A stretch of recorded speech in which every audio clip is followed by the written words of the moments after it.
Welcome to the World of Rare Disease, a show that focuses on awareness and education about rare and complex disorders. Today's show features R&E board member John Campbell and organization volunteer Lisa Deck, who will be discussing the drug development process and the role of pharmaceutical companies and patient advocacy groups. Today's show will include a dialogue with Rare New England board member John Campbell. John is currently a clinical development director at a major pharmaceutical company and has 25 years industry experience in the pharmaceutical industry. John currently leads a team conducting global clinical trials in rare liver disease. Today, John will discuss his experience interacting with patient advocacy groups while working in the pharmaceutical industry. According to the Every Life Foundation, 95% of rare diseases do not have a single FDA-approved drug treatment. Pharmaceutical companies are the innovators of potentially life-saving research and drug development. We will learn about the roles and types of pharmaceutical companies that exist, what companies can do for patients and patient advocacy groups, and seek to understand the regulatory implications for these companies and the rare disease community. This is part one of our discussion with John. Part two of the show will dive deeper into how drugs get to market, clinical trials, and what that means for the rare disease patient. Welcome, John. Thanks for being here today. I'd like to get started and ask, what types of pharma companies are there and how are they structured? Well, that's a good question. It's a big question, and I think we could divide them along size, if you like. Many people have heard the term big pharma, and big pharma are your GlaxoSmithKlines, your Mercks, those types of companies. And then there's smaller companies such as that might not have drugs that are marketed yet. All of the big companies will have many drugs marketed in different therapeutic areas. And this makes a difference in the drug development process because big companies with lots of products that are currently being marketed, they have a lot to lose, if you will. So there's a lot to protect. And there's a lot of caution and conservatism. In a smaller company, biotech or pharma, you might have there might be only one drug in development, so that can lead to sort of a more focus on that singular drug and more aggressive drug development. Wonderful. So it sounds as though there's many different levels of pharmaceutical companies. And I know this, again, is a broad question, but we're just trying to understand here. What is the best way about bringing a new drug to market? How does that work, in particular, the drugs for rare disease patients? Yeah, so I think the number one thing to say to that question is that it takes time, and it takes a long time. The average time is 10 to 15 years. From start to approval, and it takes anywhere from, say, $1.2 to $2.5 billion to do so for a big pharma. That can vary a lot depending on the drug and the disease that it's trying to treat. In rare disease, typically one of the big differences is you don't have a lot of history to guide you through the clinical trial drug development process. And sometimes, that leads to making some educated guesses with respect to design. Another big difference is that there's a lot less patients. So your trials might be smaller, and depending on the nature of the disease, whether it be life-threatening, this can impact sort of the size of the trials. So in rare diseases or a common disease, the need to demonstrate to the regulatory bodies in the US, the FDA, the wording is you need to demonstrate substantial evidence of efficacy and safety in order to gain approval. And whether it's a rare disease or a common disease, that is the same. Frequently in a rare disease situation, because of the unique characteristics and the less available patients with the disease, and typically there's no other medicine on the market, There is some flexibility with respect to some of the more standard elements of a clinical trial that you are permitted with respect to the regulatory agencies. Wonderful. So when you're talking about regulation and kind of bringing these drugs to market, I think we have to take a look at the pharmaceutical companies and the different roles that exist within them and how do they interact with each other. Again, it's a big question, but how can you break that down to explain that to an everyday person? Yeah.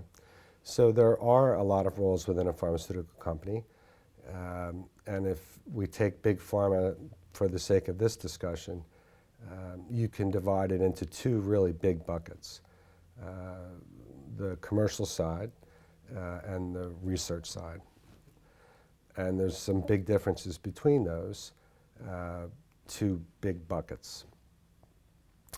Within each one of those buckets, of course, there's hundreds of roles, but commercial generally is involved when the drug has been approved for marketing, and there's a sales component to that as well as a marketing component to that. And then on the research side, of course, there's many different roles that mirror sort of the development of the drug process as it is developed, from discovery, bench research, all the way through to clinical trials, your regulatory folks, and medical affairs, for example. So there's a lot of roles, and they work in concert.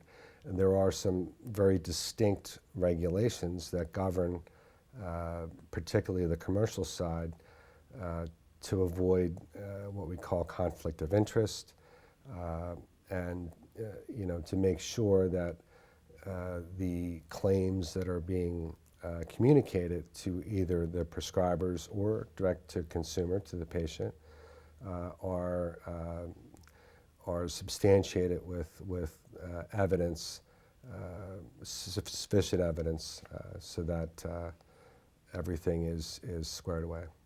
Right. So occasionally we do hear that the reputation of pharma is that they are biased and all about the money, not the patient. Do you have a response to that? Yes, I do, actually. It is a frustrating thing that we do hear occasionally. And I think, in the past there has been some issues with the way pharmaceutical companies in general have conducted their business. In my experience, they're very few and far between. And I don't think that individual infractions or things that are very highly publicized should reflect on the pharmaceutical industry in general. I work within an R&D organization of a large pharmaceutical company, and a lot of us are scientists there, and we're dedicated to bringing these medicines to patients, and it's a very long road to get there that requires a lot of effort, sometimes a lot of disappointments. And pharmaceutical companies deal with these regulations from the FDA, for instance, but also legal risks as you go along.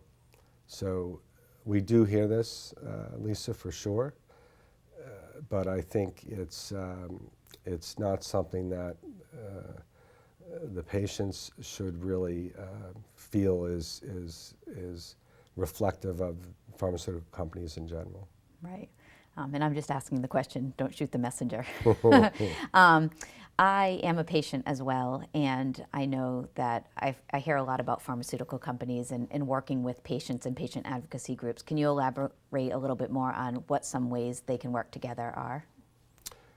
Sure, and I think it's a good question. And pharmaceutical companies are just one player in the drug development process. There are many other players, such as the FDA in the United States, as well as the providers, the investigators, and most importantly, the patients. So it takes all of these players. Sometimes we say it takes a village to successfully develop a drug. And I've seen in the last 5 years or even longer than that, that the focus on the patient is increasing. So the interaction between the pharmaceutical companies who are trying to develop a drug that provides relief for a certain disease, they need to know, what the most bothersome aspects of that disease are. And the best way to understand that is from the patient. And patient advocacy groups are there for the patient, and they are a source of information for pharmaceutical companies to consider as they design their programs and run clinical trials to test the efficacy and safety of drugs. Pharmaceutical companies also can provide some grants occasionally to patient advocacy groups. That's a highly regulated endeavor, but I think the point I'd like to make is that it's really a two-way street, and this way, working together with the providers, with the investigators, with the pharma companies, and the patients is the best way to develop drugs that are safe and effective and are clinically meaningful to the patient. Right. It's very interesting because I feel like that has come about more and more in the more recent years, the patient having a voice too. And I think it's really a neat partnership that you can see happening between pharmaceutical companies and patients and patient advocacy groups. And it sounds like being a part of the pharmaceutical company is much more than many people think. There are lives that are affected, so I imagine there are highs and lows. It's really been enlightening to hear about your passion and expertise, and I'm sure there might be something that I forgot about. So I was wondering, is there anything else you want to mention before we close up about pharmaceutical companies and their roles and how working with patient advocacy groups? Do you have any additional comments you might want to mention? I think what we talked about as far as the focus on the patient is important, and I'd like folks to know that pharmaceutical companies are focused on the patient. And the way a lot of us look at it is that if we provide medicines that provide meaningful relief to patients, particularly patients where there is no current medicine, this is what drives us, and it is motivating. And as time goes on and the patient perspective becomes greater, it really is motivating, I think, for folks within the entire spectrum of pharmaceutical company employees and as in the industry as a whole. So I think we're going to see more of that, and we're going to see more of collaborations with academic institutions, and this will all benefit the ability to provide medicines that are that really meet an unmet need. Wonderful. Well, thank you so much for sharing all of that. RNA and Motion. As we get to the end of our show, it's time for our segment called RNE in Motion. Before closing each show, we provide our viewers with an opportunity to share comments and ask questions. During each show, we will read the questions sent in to us from previous shows and provide answers. Today, we have a question from Lori. Lori comments about our last program called Depression and Anxiety in Rare and Complex Diseases. Lori says, "Thank you for this incredibly validating interview. I have a rare disease plus multiple sclerosis. Both of these diagnostic journeys include periods where I simply stopped trying to get help because I was so wary of having my issues dismissed as not real or told that they must be due to stress. I was wary of dealing with doctors who simply weren't up for a complicated problem, and your speakers were dead right. It was emotionally traumatic. I do understand that not everyone is up for something complicated, but it would have been so much better if the doctors I were consulting told me that they knew something was going on and believed that there was a problem. But this was over their head, rather than gaslighting over my own experience. I don't mind if they say, I don't know what's going on. What I do mind is there's nothing going on. And Rare New England's answer says, thank you, Lori, for sharing your experience and perspective. Most often we hear from patients and families that validating their symptoms goes a long way, even when a clinician doesn't understand what's going on. This holds true for family members and friends as well. Patients feel supported and comforted when their loved ones acknowledge their symptoms and hurdles. Thank you, Lori, for sending in the question. We'd like to invite you to submit more questions and answers from today's show. We will answer them during our next RNA and Motion segment on our next show. Please send us your questions or comments to info@rarenewengland.org. We will share your responses on our next show. That is it for today's show. Thank you, John, for being here. Thank you. Please let us know your comments about the show or email us with any questions you have. You can email us at the address on the screen and we will respond during the next show. From all of us here at Rare New England and all the patients and families who keep rare disease in motion, thank you for watching, and remember, when you hear hoofbeats, think horses and zebras.